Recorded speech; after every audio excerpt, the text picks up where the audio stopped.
Bonjour, nous sommes à l'astroport de Bonnières-sur-Seine. Et oui, nous sommes toujours sur Terre, mais nous sommes bien dans un astroport, avec Elisabeth Verminier, qui va nous présenter les lieux et la fonction de cet astroport. Ben voilà, oui, c'est une ancienne usine en plein centre de Bonnières-sur-Seine, une usine désaffectée qui était à l'abandon depuis plus d'une vingtaine d'années. Beaucoup de Bonniérois ne savaient même pas qu'elle existait et qu'on a entièrement retapé tout en gardant la structure qu'on aimait beaucoup du lieu. Et c'était pour accueillir les œuvres et le travail de mon mari, Jacques Lélu, qui crée des mondes imaginaires, des mondes fantastiques. Il y en a quelques personnages derrière moi, des aquatiens. Nous allons rencontrer en travail juste après. Et c'est vrai que Jacques se baladait avec des expositions spectacles un peu partout en France, et c'est vrai que toujours les camions, les SMI, tout là, on avait trouvé un lieu où se poser. Et puis c'est vrai que une fois que tout a été installé, on a eu envie d'ouvrir ce lieu au public. D'ailleurs, quand on a commencé à construire, on a commencé par un grand bar. Même pour le chantier, c'était sympa. Et vraiment, c'était presque évident d'en faire un lieu ouvert au public. Donc moi, j'ai eu l'idée de créer une association qui s'appelle les Passagers de l'Astroport. Moi, je suis journaliste, j'ai travaillé pour France 5, France Inter, et toujours sur les questions d'innovation sociale, d'innovation technologique, et je voulais faire partager un peu ces tentatives positives pour le futur. De la même manière que Jacques embarque les gens dans un monde imaginaire, voilà, moi je voulais pouvoir faire venir des invités, provoquer des rencontres, amener à réfléchir, le tout dans un climat très convivial autour d'un repas que je fais moi-même. Donc on transforme le lieu et on a été surpris de voir à quel point très vite le bouche à oreille a fonctionné. Parce que c'est vrai que c'est un endroit un peu unique en son genre, dans un coin où le soir, voilà, il se passe pas grand-chose. Il y a quand même un centre culturel assez actif, mais on est au bout du bout un peu des Yvelines et voilà. Donc on s'est dit qu'on était complémentaires d'autres associations ici qui sont plutôt tournées vers le passé de Bonnières, vers Marcel Samba, Georgette Agut et tout, ce qui est très intéressant aussi. Donc on a deux pôles maintenant pour faire vivre Bonnières, voilà, avec le passé et le futur. D'accord. Et ce lieu attire énormément, puisque vous m'avez dit que vous avez à peu près 250 membres. En quelques mois, en 4-5 mois, il y a eu 250 adhérents, effectivement, et qui... ils sont pas là tous les 250 à chaque café, puis c'est une fois une fois par mois, 2 fois par mois maximum, hein, et 250 de tous âges, qui viennent de loin, qui commencent à venir de loin. Je sais pas s'il y en a de tout poil, voilà, avec le capitaine Nemo, qui viennent. Je me demande s'il y en a pas qui viennent des Mureaux. Ouais, déjà, voilà. En tout cas, Mantes-la-Jolie, et de l'autre côté, Vernon, des gens de l'Eure. Et puis on accueille aussi maintenant, ça c'est pour le café, mais on s'est dit aussi que le dimanche il se passait pas grand-chose, surtout quand on est les parents avec les enfants, avec les familles un peu reconstituées ou les grands-parents qui gardent les enfants, qu'est-ce qu'on peut faire? Donc on a décidé d'ouvrir le dimanche. Voilà, ça va faire 3 dimanches qu'on est ouvert. On propose différentes activités, de travailler avec Jacques pour construire des vaisseaux spatiaux. Alors les enfants sont emballés. C'est lui qui manie quand même le pistolet à colle. Bon, il y a des ateliers pour les. Voilà, pour les plus âgés, oui, donc ou même les plus jeunes. Enfin, chacun peut trouver. On a fait l'acquisition d'une imprimante 3D, toujours dans cette idée de se tourner un peu vers le futur. Et donc, on a des ateliers numériques. C'est des ordinateurs récupérés, là aussi remis en état, sous logiciel libre, c'est-à-dire qu'on est dans l'idée quand même de partage beaucoup ici. Et donc on fait des ateliers de mapping jeux vidéo où on peut créer soi-même son jeu, les décors, voilà, de la musique assistée par ordinateur. On veut mettre ces outils entre les mains des gens pour qu'ils apprennent à faire eux-mêmes. De la même manière qu'on accueille Isabelle, que vous verrez peut-être aussi tout à l'heure, avec Jacques, qui elle, à partir de bouts de tissu, de cravates, bon, recycle tout ça, customise les vêtements, mais surtout apprend aux gens à le faire eux-mêmes. C'est beaucoup, voilà, on peut faire beaucoup de choses par soi-même, on a des envies, il manque le petit déclic pour s'y mettre, et on est là pour essayer d'aider à avancer. Donc dans cet atelier, en fait, si on comprend bien les choses, c'est le mot recyclage qui revient. Puisque toutes ces œuvres qui nous entourent sont en fait des œuvres recyclées, du recyclage. Oui, Jacques a toujours travaillé depuis plus de 30 ans, 35 ans, même avant qu'on en parle beaucoup, avec cette idée de recyclage et de transformation, de deuxième vie d'objets, de morceaux de plastique et tout. C'est pas du tout du métal, c'est collé minutieusement, c'est peint après pour donner un nouvel aspect et donner une nouvelle vie. Les artistes qui travaillent sur le recyclage, souvent, c'est assez trash, c'est pour dénoncer un peu le gaspillage, tout ça. Jacques, lui, préfère être dans l'idée de créer quelque chose de nouveau. Et moi, je suis un peu dans cette idée-là. C'est vrai que on voit bien qu'il y a énormément de problèmes, un monde qui est en train de s'effondrer, que ce soit le travail, une partie de l'économie, etc. Moi, j'ai travaillé sur ces questions-là, donc pour France 5. Et plutôt de me tourner vers ce qui est en train d'émerger, de s'inventer, des forces vives et tout. Voilà, c'est ça la synergie un peu de ce qui se fait ici. Donc ces expositions permanentes. Exposition permanente, oui. Permanente, oui. Elle attire combien de personnes à peu près? Vous avez des horaires d'ouverture? Vous avez Alors pour visiter simplement l'atelier de Jacques, il faut téléphoner, prendre rendez-vous, voir s'il est là. Les centres de loisirs, les écoles, c'est bien qu'ils réservent à l'avance. Il peut y avoir une petite participation aux frais parce que ça immobilise quand même Jacques, parce que il faut mettre du chauffage. Ça a un coût quand même le fonctionnement d'un lieu comme ça. Et bon, nous on est bénévoles dans tout ça, hein, mais voilà. Donc il vaut mieux prendre rendez-vous juste pour visiter. Donc on peut pas vraiment chiffrer, mais c'est vrai que le bouche à oreille font que bon, il se passe pas une semaine sans qu'il y ait des visiteurs. Alors on n'attire pas encore autant de monde que Giverny. On aimerait bien que les gens traversent la Seine. Hein, ça viendra peut-être. Et pour les cafés, on est souvent entre 50, 60 personnes. Les dimanches, ça démarre doucement, mais le premier dimanche, on avait bien déjà une quinzaine de personnes, donc sans avoir beaucoup communiqué. Et donc, ce qui était amusant, c'est qu'un papa qui était venu pour faire du numérique pendant que son fils faisait une sculpture avec Jacques, il s'est mis à faire la sculpture avec Jacques. À l'inverse, il y avait un papy qui s'ennuyait un peu pendant que son fils faisait il s'est mis devant un ordinateur et il a voulu comprendre des choses. Donc ça nous plaît beaucoup cette idée les grands mots intergénérationnels, mais c'est vrai que faire ensemble, c'est formidable.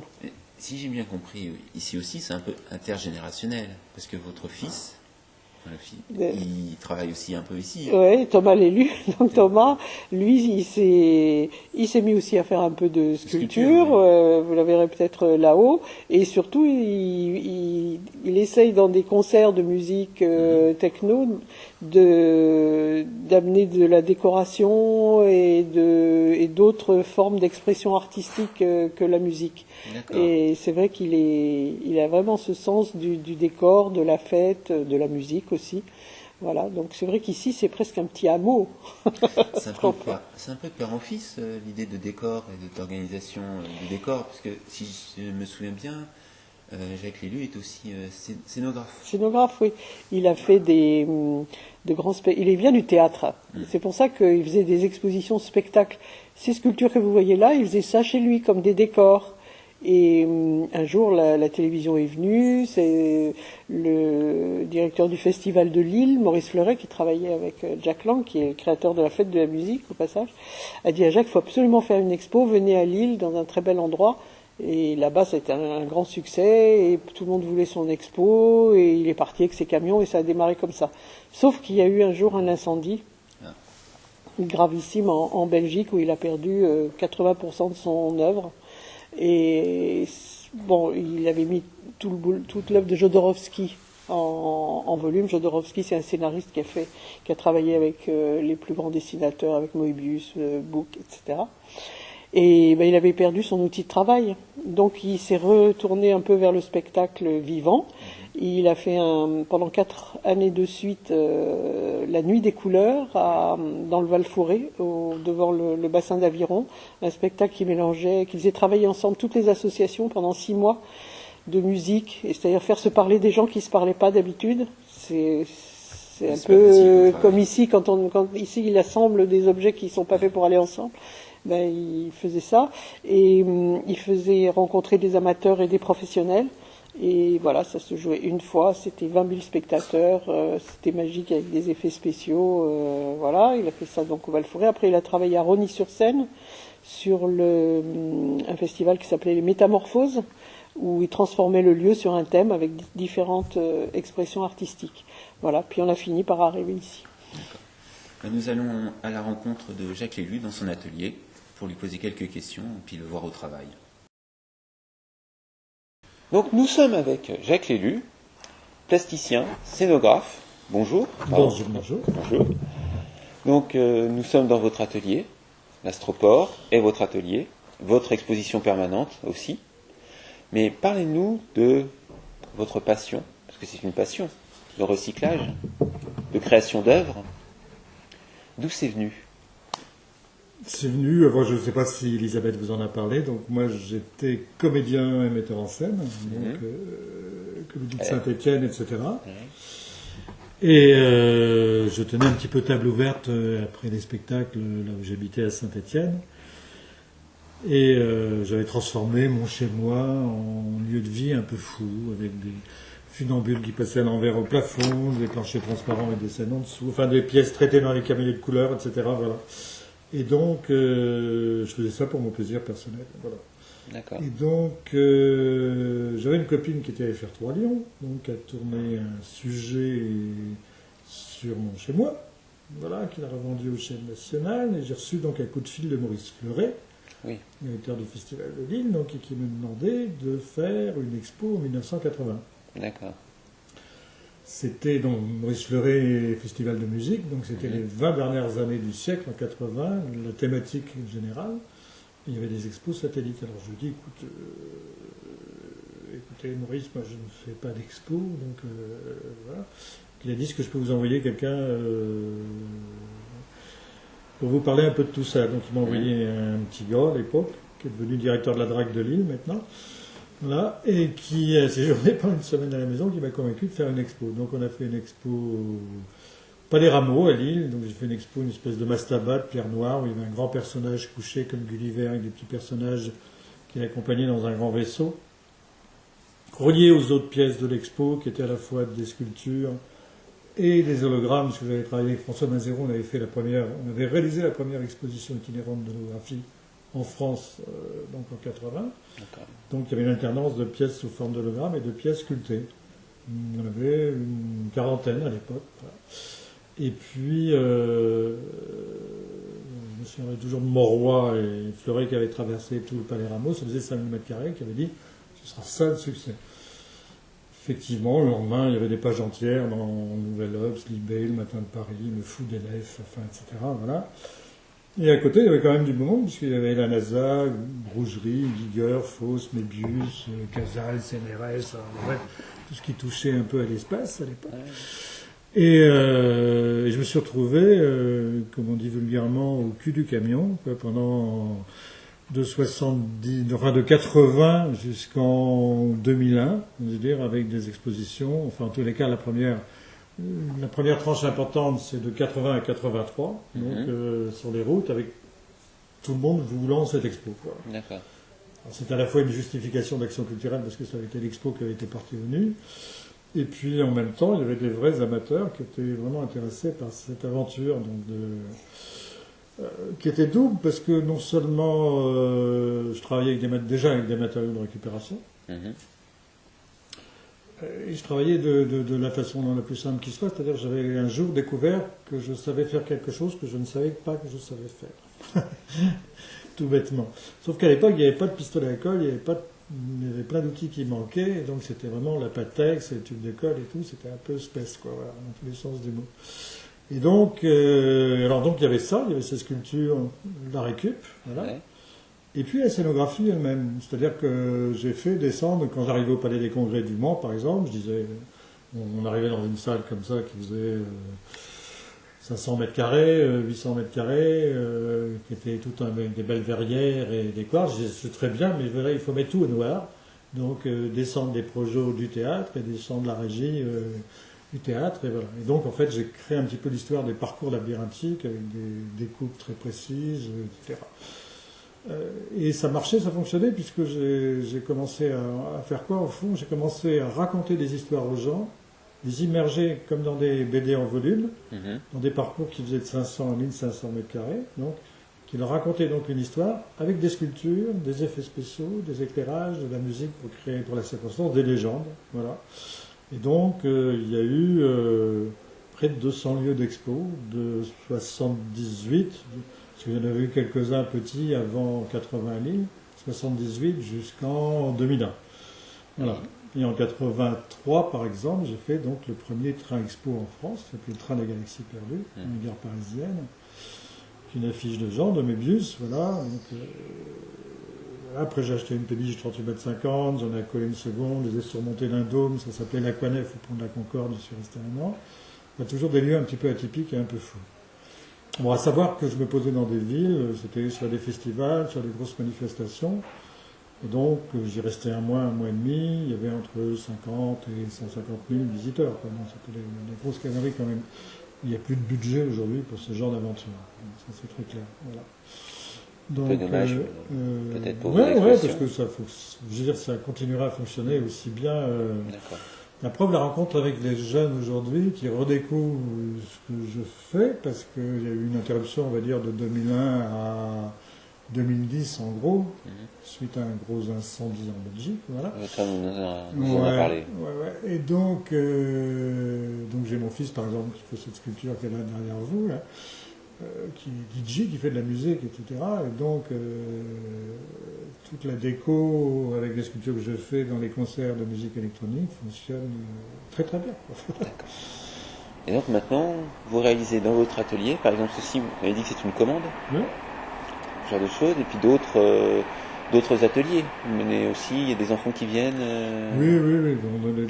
Alors, si tu veux, il y a une alternance, c'est toi, hein. Il y a une alternance entre les commandes, donc du coup, puisqu'il n'y a plus de budget pour ces grosses cavaleries, donc je me suis mis à créer des pièces plus petites pour des collectionneurs, parce que j'avais des collectionneurs qui me couraient aux fesses, mais je ne vendais pas de pièces, ça aurait été comme retirer un personnage d'une histoire. Bah oui.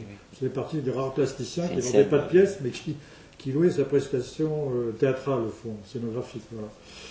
Parce qu'en même temps, je suis évidemment descendu de la scène pour m'occuper de ça. Voilà. Et donc ça c'est une commande, et puis alors il y a des adultes qui me passent commande, et il y a des ateliers que je crée où je travaille soit avec des adultes, soit avec des enfants à réaliser des pièces. D'accord. Donc l'an dernier on a fait, dans le cadre du périscolaire, on a créé une trentaine de petits vaisseaux avec les enfants de Bonnières, donc avec une exposition au centre Louis Jouvet après, donc ça a vraiment très bien marché, c'était vraiment très sympa, avec Isabelle qui m'a donné un coup de main. Voilà, donc... Alors, curieusement, je devais avoir deux groupes de 14, 15 enfants à chaque fois. Oui. Et il y avait 3 garçons, après c'était les filles. Il ne faut pas croire qu'il n'y ait que les garçons à s'intéresser à ça. Et puis il y a aussi un atelier couture à côté. Ça, c'est autre chose. Ça, c'est autre chose, et on en reviendra tout à l'heure. Isabelle vous racontera. Isabelle. Toujours avec de la récup, qui est le principe maison, on va dire. Voilà.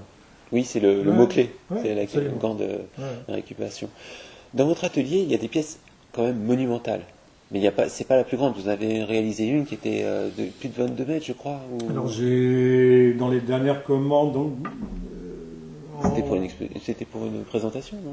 Oui, c'est-à-dire il y a de nombreuses années, on va dire, j'avais créé un vaisseau qui s'appelait Faust, qui était l'emblème d'un festival, qui était le Forum des Arts de l'univers scientifique et technique, d'où Faust, le nom, voilà, et qui avait lieu en alternance à Toulouse et à Paris, une année sur deux à Toulouse et l'autre année à Paris.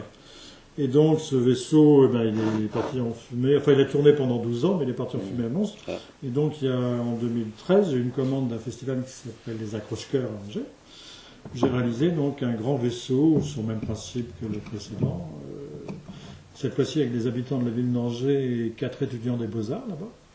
voilà, de 22 mètres de long. Donc, voilà. 22 mètres. Où vous trouverez toutes sortes de photos sur. Vous trouverez toutes sortes de photos et de documents vidéo sur le site, quoi. D'accord. Raconte cette histoire. Voilà. D'accord. Bon, on va vous laisser travailler, finir, et puis on va aller rencontrer Isabelle. Très bien. Je vous remercie. Merci. Nous sommes avec Isabelle, bonjour. Bonjour. Qui s'occupe, on pourrait dire, d'un atelier couture. Oui, en fait, la base du travail, tout va tourner autour de la couture. De récupération. Mais on travaille sur le recyclage, la récup et la customisation de vêtements. Ou autres. Alors, comment êtes-vous arrivé à l'Astroport? À l'Astroport. En fait, mon parcours professionnel, j'ai suivi une formation de couture industrielle. Suite à ça, je me suis spécialisée dans le costume d'époque. J'ai fait une formation sur Paris. J'ai bien galéré, c'est normal, c'est pas un métier qui est facile. Donc j'ai bossé pour des compagnies de théâtre, l'ouverture du parc Astérix en 89. C'est vieux. Et puis, donc voilà, tout ça, ça s'est enchaîné avec des professionnels, ça a plutôt bien marché. Et puis en 2006, j'ai déposé un CV pour habilleuse au Centre culturel de Mantes. Jacques était sur un spectacle et voilà. On s'est rencontrés, on a fini par travailler ensemble et puis depuis, ça s'arrête pas, quoi. Et donc vous partagez un petit morceau d'atelier de l'Astroport. Voilà, donc du coup on est ensemble, il vient me piquer des petits bouts de tissu, moi je lui pique quelques perles, on fait des échantillons procédés. Donc voilà, mais l'univers en même temps que Jacques me propose, ça a été pour moi des transformations, on n'est plus dans du costume typique. Voilà, lui, ses spectacles et puis son style de travail m'ont permis de faire des choses que j'aurais peut-être pas faites ailleurs. D'accord. Par exemple, le style de travail un peu extraordinaire, cette robe. Voilà, donc ça c'était un défi parce qu'en fait on lance des appels pour faire de la récup. Donc on ne peut pas tout le temps demander du jean ou des matériaux. Voilà. Et là je me suis dit pourquoi pas les cravates. Je n'ai pas le monopole de la cravate. Il y en a qui ont essayé avant, mais voilà, du coup ça a été rigolo parce que lancer un appel comme ça sur une commune, les gens se mobilisent, ils ne savent pas trop pourquoi, ils savent qu'il y a un endroit complètement atypique avec des gens qui font des trucs un peu dingues. Et du coup, ils adhèrent un petit peu au projet. Et voilà, grâce à eux, j'ai récupéré près de 250 cravates. On a réussi à faire un défilé. Il y a eu des bustiers de fait sur des bases de bustiers 18e. Voilà, les cravates ont été tissées, nouées. Et puis voilà, ce genre de modèle un peu décalé. Donc on peut faire autre chose que des nœuds de cravate avec des complètement, oui. J'ai vu des femmes qui faisaient des sacs à main, des petites pochettes, des bijoux. On fait des tours de cou magnifiques avec. Enfin voilà, il suffit d'un petit peu d'imagination et puis de sens du bricolage et puis surtout aussi sortir des trames trop classiques. Il ne faut pas avoir peur de sortir des sentiers battus. De rajouter, d'en remettre, s'il y en a trop on en enlève et puis voilà, c'est pas grave, ce qu'il faut c'est du volume, de la couleur. D'accord. Et en dehors de ça, vous faites aussi des ateliers voilà, donc le dimanche, pareil, j'accueille des femmes et des hommes, ça ne devrait pas tarder, qui viennent juste, en fait voilà, le lieu est pour eux, tout le matériel est à disposition. Moi je ne suis pas là pour donner des cours structurés, aujourd'hui on va faire ci, on va faire ça, non, elles viennent avec leurs idées, et moi je les accompagne en fait en leur expliquant pourquoi ça tombe pas à gauche et ça tombe mieux à droite, pourquoi c'est complètement de travers dans le dos, voilà. Elles n'ont pas forcément ces petites techniques. Donc moi je leur transmets mon savoir et puis c'est un échange en fait parce qu'elles ont des idées sur lesquelles je n'aurais pas forcément pensé. Donc vous nourrissez mutuellement. Voilà, exactement, c'est complètement ça. Je n'ai pas la prétention de dire il faut faire comme ça. Non, j'explique vraiment que si on fait comme ça, c'est parce qu'il n'y a pas. Ça veut déjà dire que moi j'ai bien galéré avant, sur les 15 dernières années déjà. Et du coup, voilà, je leur transmets un peu des méthodes qui sont vraiment faciles. Enfin, c'est ce qu'elles me disent en tout cas.